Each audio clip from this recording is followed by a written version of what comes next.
Shalom, salam sehat.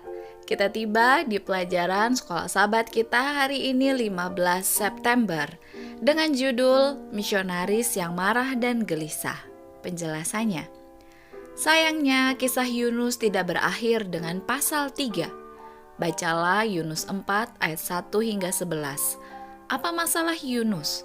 Apa pelajaran yang dapat kita pelajari dari karakternya yang agak salah? Cerita berlanjut, di mana ketika Yunus mendapati ketika ia berkhotbah, seluruh warga Niniwe bertobat dari kesalahannya. Hal itu membuat Yunus marah. Ia tidak mengetahui apa arti sebenarnya dari belas kasihan Allah. Ia hanya melihat dirinya sendiri dan mengizinkan dirinya untuk marah kepada Tuhan karena mengampuni kesalahan dari orang Niniwe dan tidak jadi menurunkan hal yang tadinya disampaikan untuk menunggang balikan kota Niniwe. Yunus 4 mulai dengan kemarahan Yunus kepada Allah karena jangkauan misinya begitu sukses. Yunus khawatir terlihat bodoh. Kita mendapati Allah meluangkan waktu untuk berbicara dan bernalar dengan nabinya yang bertingkah seperti balita yang memiliki amarah yang meledak-ledak.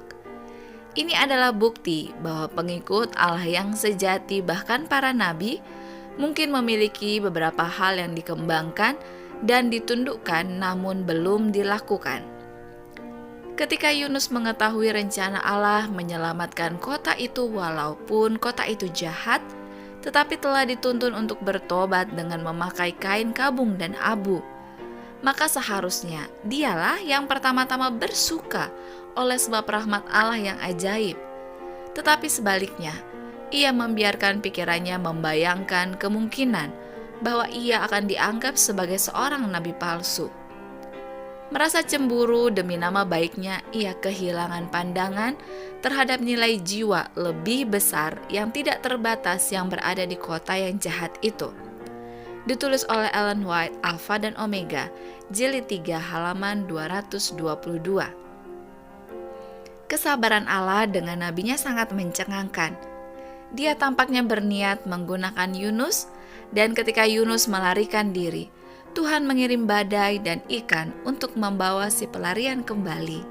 Dan bahkan sekarang lagi-lagi, ketika Yunus sedang bertolak belakang, Allah berusaha untuk bermusyawarah dengan Yunus dan sikapnya yang buruk, berkata kepadanya, "Layakkah engkau marah?"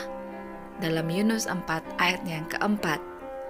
Bacalah Lukas 9 ayat 51 hingga 56. Bagaimana kisah ini agak paralel dengan apa yang terjadi dalam kisah Yunus? Dalam kitab Lukas ini diceritakan bagaimana sebelum Yesus naik ke surga, Tuhan masih memikirkan orang-orang di kota Samaria dan menyuruh beberapa orang untuk mendahuluinya pergi ke sana. Namun, orang-orang Samaria menolak dia. Lalu murid-muridnya menyampaikan apakah perlu mereka berdoa agar api turun dari langit? Tapi Tuhan tidak menginginkan hal tersebut. Tuhan selalu penuh belas kasihan. Ia berharap lebih banyak orang lagi akan diselamatkan. Karena begitu besar kasih Allah akan dunia ini, sehingga ia telah mengaruniakan anaknya yang tunggal, supaya setiap orang yang percaya kepadanya tidak binasa, melainkan beroleh hidup yang kekal. Yohanes 3 ayat 16. Atau seperti yang Allah katakan dalam Yunus 4 ayat 11.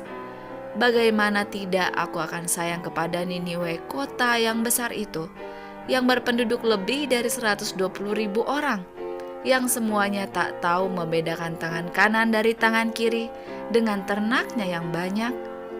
Betapa bersyukurnya kita bahwa pada akhirnya Allah dan bukan diri kita sendiri adalah hakim utama dari hati, pikiran, dan motif.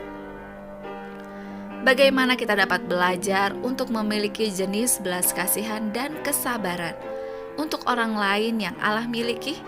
Atau setidaknya belajar untuk mencerminkan belas kasihan dan kesabaran itu? Luar biasa bagaimana Tuhan ingin sekali lebih banyak orang untuk dapat diselamatkan. Mari kita mencontoh bagaimana Tuhan mengajari kita untuk memiliki rasa belas kasihan dan kesabaran yang lebih lagi kepada orang-orang di sekitar kita.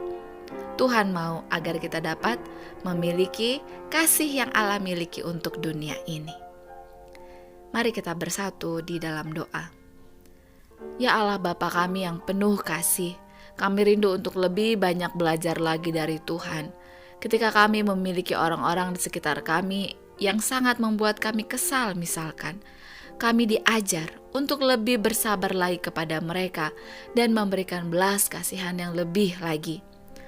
Dengan adanya orang-orang tersebut di sekitar kami, Tuhan mendidik kami secara pribadi, agar kami pun boleh mengerti bagaimana Tuhan ingin mereka pun dapat diselamatkan. Ajarilah kami untuk dapat mengerti pikiran Tuhan, bagaimana Tuhan rindu agar orang-orang ini pun mengenal kebenaran. Utuslah kami Tuhan, walaupun kami mungkin sering melarikan diri dari panggilan Tuhan, tapi biarlah Tuhan terus memanggil kami sampai kami dapat setia melayani Tuhan. Inilah doa permohonan kami, di dalam nama Yesus kami memohon. Amin.